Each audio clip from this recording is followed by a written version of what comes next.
Tässä on nyt ollut aika nättejä aurinkoisia ehtoita vielä, niin ajattelin, että tehdään tässä ulkonakin nyt pieni videon puolikas. Saadaan nautittua näistä viimeisistä aurinkoisista päivistä tällä vuodella. Tuossa on tullut vielä saatua erilaista työkalua ja tarviketta tänne tiluksille, niin voitaisiin vähän kurkata, että mitä kaikkea täältä löytyy. Siinähän meillä niitä on. Tämmöiset tuli siskolta. En tiedä oikein, että mihin nämä varsinaisesti on. Näissä on tommonen jotakin uranveistoa varten tommonen kouru, kourutautta. Periaatteessa johonkin sorvaukseenkin ehkä voisi käyttää, mutta en tiedä onko tää sitten että jonkinnäköistä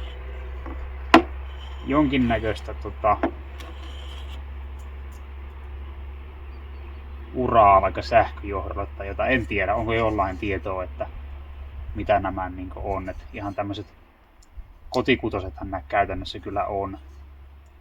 Että johonkin tiettyä tarkoitusta varten valmistettu selvästi. No sitten on tämmönen taltanterä Hakman sorsakoski. Kahva puuttuu, se tarvitsisi tehdä. On monta muutakin taltan terää, joihin pitäisi kahvat värkätä. Tämä on aika hyvä kuntoinen siis sillä, että ei ole kovin paljon terotettu varmaan koko mittaa ton verran, että tällä on kyllä vielä paljon käyttöä edessä. Voi vielä näyttää vähän lähikuvaa.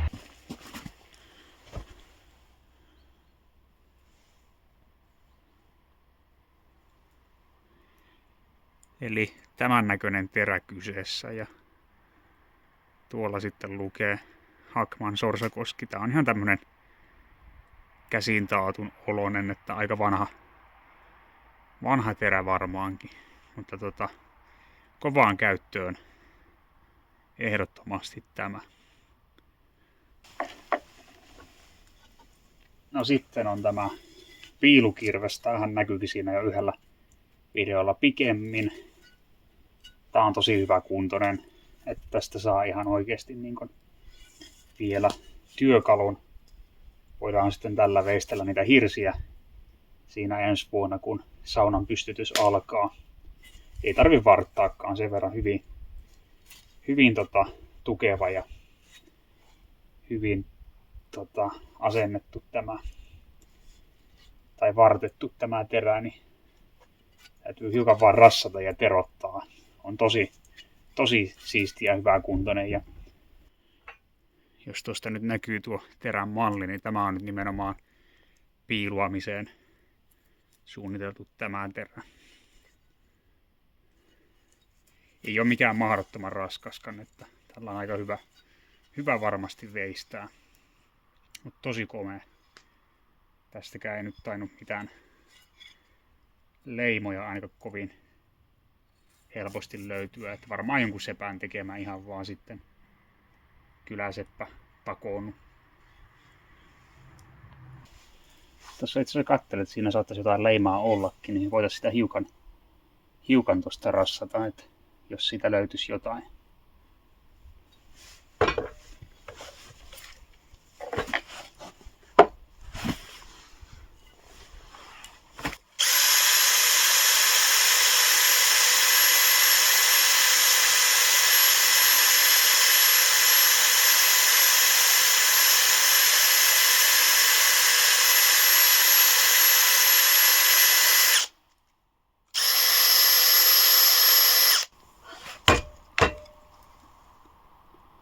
Bill Nass.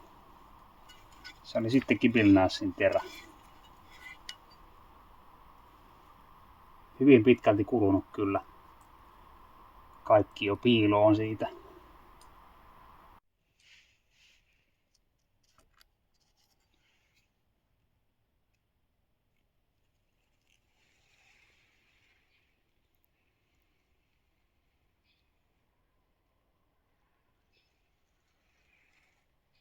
Komea on.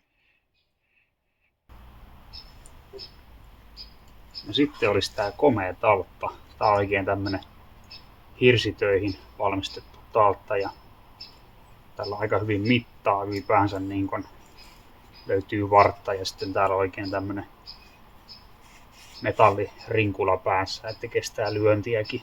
Ja jotain kirjaimiakin siinä on, mutta en oikein tiedä mitä ne merkkaa, kun siinä on joku mielestäni DD, E, H ja O.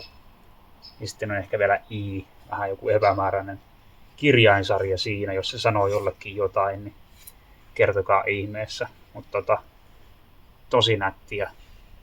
Oletettavasti aika laadukasta rautaa.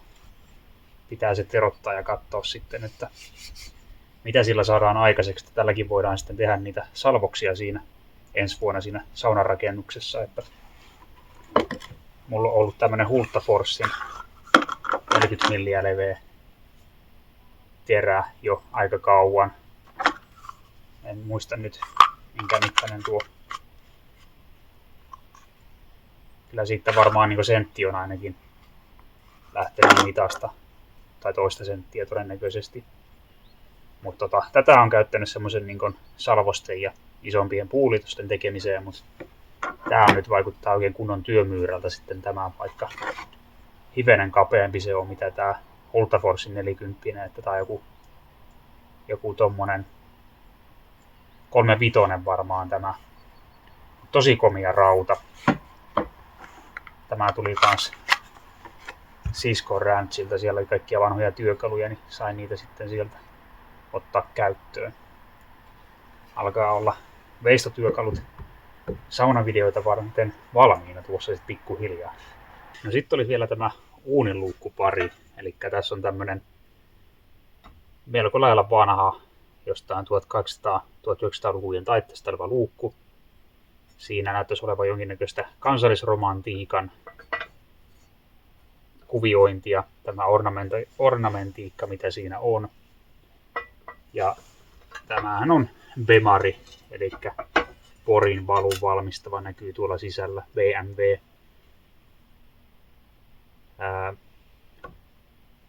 Ja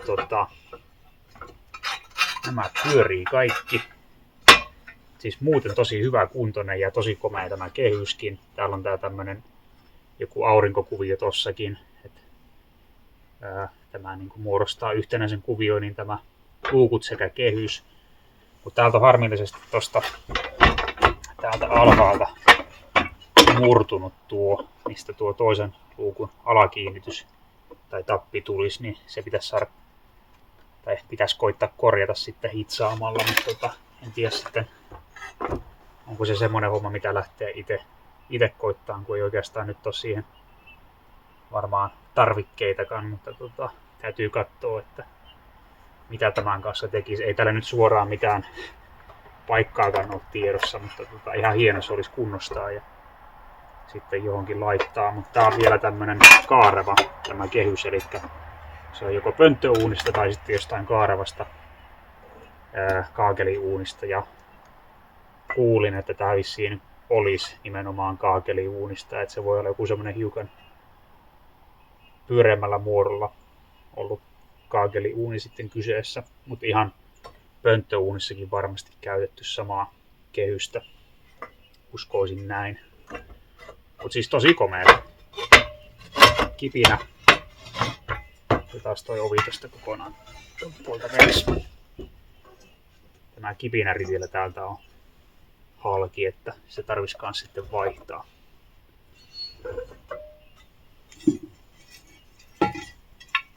Mutta semmosia. Toisen romu on toisen aarre ja kyllähän tässä nyt enimmäkseen ihan aarteita on ja ihan niinku kaiken lisäksi rahanarvoista tavaraa. Tuo kirves ja taltta, niin semmoiset, että ihan niinku täysin käyvät työkalut tänäkin päivänä. Tämä nyt on vähän siinä mielessä, että kun se on rikki, että se ei ole niin arvokas, mutta kyllä siitä vielä luukun saa, kun sen kunnostaa.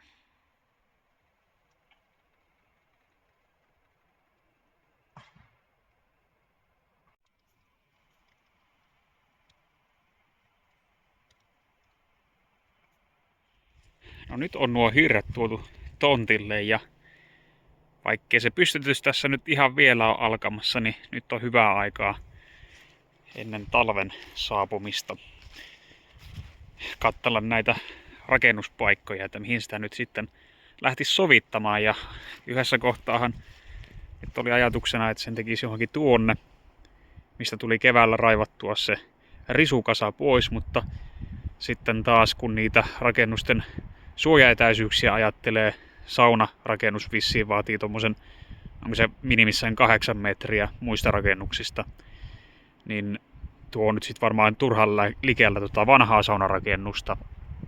Ja ehkä vähän turhan tiivis paikka muutenkin, siellä tulee sitten noit rajat vastaan, niin tehdään sinne ehkä jotain muuta. Mutta ajattelin, että täällä nyt voisi olla tässä tuon vanhan maakellarin vierustalla, kun on tämmönen vähän korkeampi paikka, hiukan niin kuin kantavampaa maaperääkin, eli tämä on sitten täältä suunnasta. Tuolla on tuo päärakennus ja tuo tuleva verstas, niin etäisyydet olisi ainakin niin kuin ihan riittävät niistä.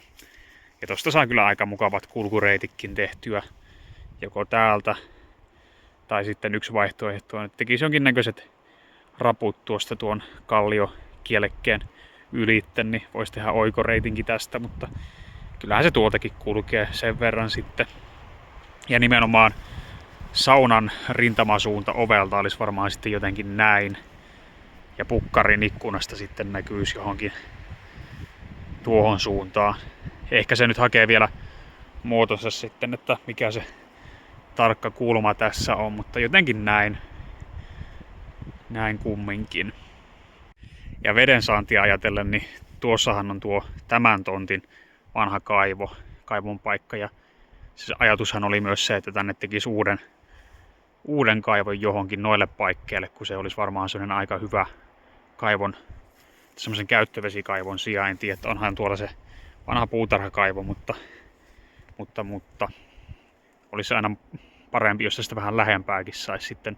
Ja voisi periaatteessa tehdä jonkinnäköisen kesävesiratkaisunkin sitten tuohon kaivolle. Lyhyt matka se sitä kantaakin on, ei se siitä ole kiinni. Niitähän on niitä naveton purkutiiliä tullut jo kuormattua tänne vanhalle saunarakennukselle. Ne on tämän saunan eteisen tai pukuhuoneen tässä lattialla nyt. Eli on tätä hiukan huonompilaatuisempaa tämmöistä höttötiiltä, ei kestä säärasitusta. Mutta ajatuksena olisi käyttää sitä tuon verstaan uuden palomuurirakenteen muuraukseen. Että se menee ihan täydestä kyllä siinä. Siinä ei erityisiä lujuusvaatimuksia tai tämmöisiä niin kuin siltä tiilältä vaadita, niin menee ihan täydestä. Täytyy vaan laskea, että alkaako tässä nyt jo tiilet pikkuhiljaa riittämään, että voi sitten alkaa muuraamaan palomuuria ja uutta savupiippua tänne. Ja sitten täällä on tätä tilukselta löytynyttä tiilivärkkiä kahdessa pinkassa. Tuo on sitä semmoista parempaa tiiltä, mistä sitten lähtee tekemään savupiippua. Ja tää on nyt sitten semmoista sekakokoista ja pehmeätä tiiltä, että voidaan käyttää vaikka sen väliseinän tai palomuurinkin muuraukseen, jos ne loppuu ne isot tiilet, mitä tuossa äsken katteltiin.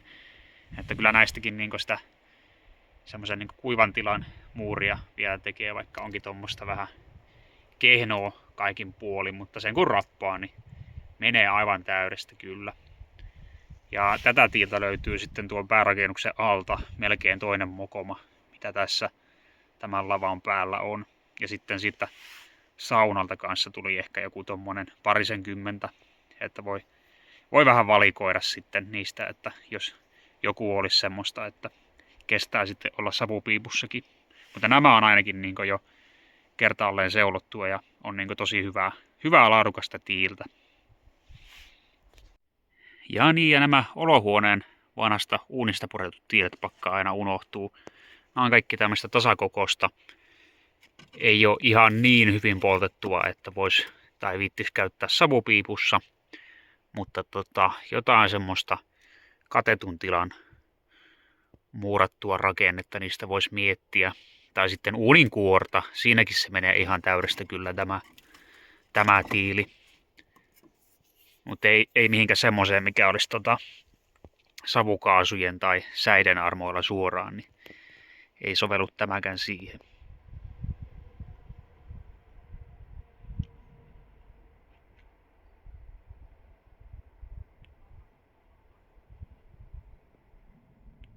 Tulipa tuossa vielä tempastua tuommoinen nopea lyijykynä luonnos siitä, että miltä se sauna nyt sitten tulisi näyttämään valmiina ja jotakin tämmöistä, eli on tuolla päädyssä tuo 9-ruutunen pukuhuoneessa ja tuonne yläpohjan tuuletustilaan sitten nuo saunan, siis navetan vanhat pyöreät juukenikkunat ja oveksi sitten joku tommonen tyyliin sopiva piena ovi ja saunan puolellekin pienet ikkunat sitten ja kolmioripakate päällä.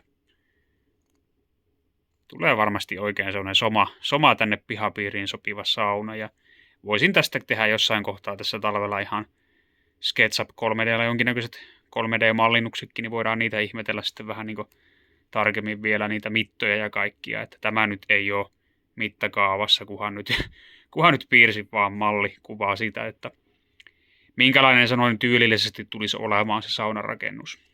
Mutta jep, eiköhän me taas lopetella tältä erää näihin tunnelmiin. Jatketaan tuossa lämmittelyä, kun talvi puskee päällä. Eli kiitos katselusta ja nähdään sitten taas seuraavien videoiden äärellä.